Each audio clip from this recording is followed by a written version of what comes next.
नमस्कार,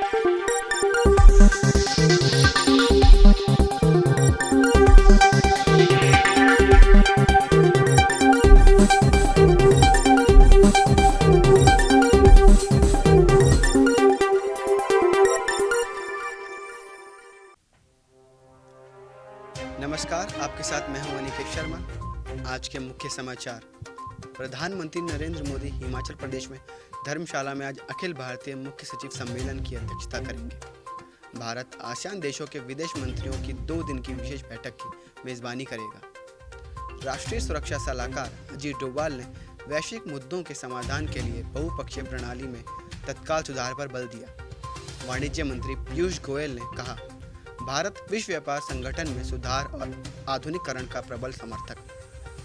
अमेरिका के केंद्रीय बैंक ने बढ़ती महंगाई पर नियंत्रण के लिए ब्याज दरों के पिछले 30 वर्षों में सबसे अधिक वृद्धि की घोषणा की। विख्यात समालोचक और भाषावादी प्रोफेसर गोपीचंद नारंग का निधन। अब खबरें विस्तार से। भारत और आसियान देशों के विदेश मंत्रियों की विशेष बैठक आज से नई दिल्ली में आयोजित की जा रही है।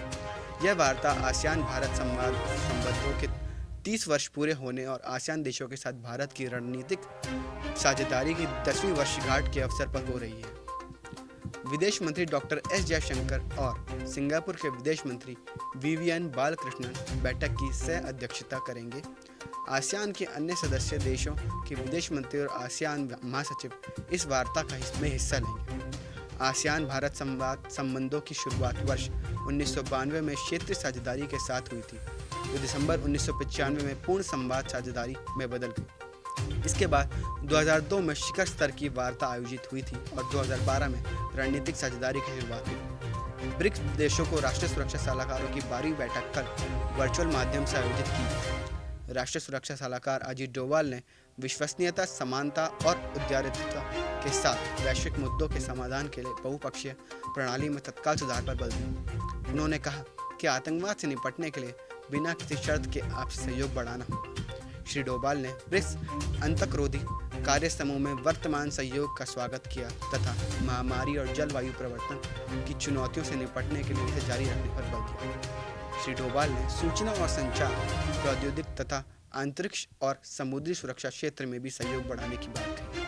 उन्होंने भरोसेमंद और समायोजी आपूर्ति श्रृंखला के महत्व का भी उल्लेख किया।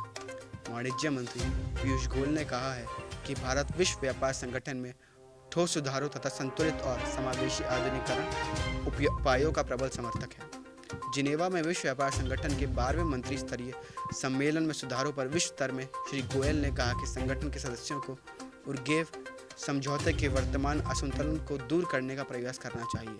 उन्होंने कहा कि विश्व व्यापार संगठन का प्राथमिक उद्देश्य स्वदेशी देशों सदस्य देशों विश्व रूप से विकासशील और अल्प विकसित देशों के आर्थिक विकास में मदद करना है। वाणिज्य मंत्री ने कहा कि विश्व और पृथक उपाय सभी विकासशील देशों का अधिकार है और इसके प्रावधान प्रासंगिक रहने चाहिए। विख्यात समालोचक और भाषावादी प्रोफेसर गोपीचंद नारंग का कल रात निधन हो गया। 91 वर्षीय नारंग ने अमेरिका में अंतिम सांस ली। साहित्य में योगदान के लिए श्री नारंग को पद्म भूषण और साहित्य पुरस्कारों से सम्मानित किया गया।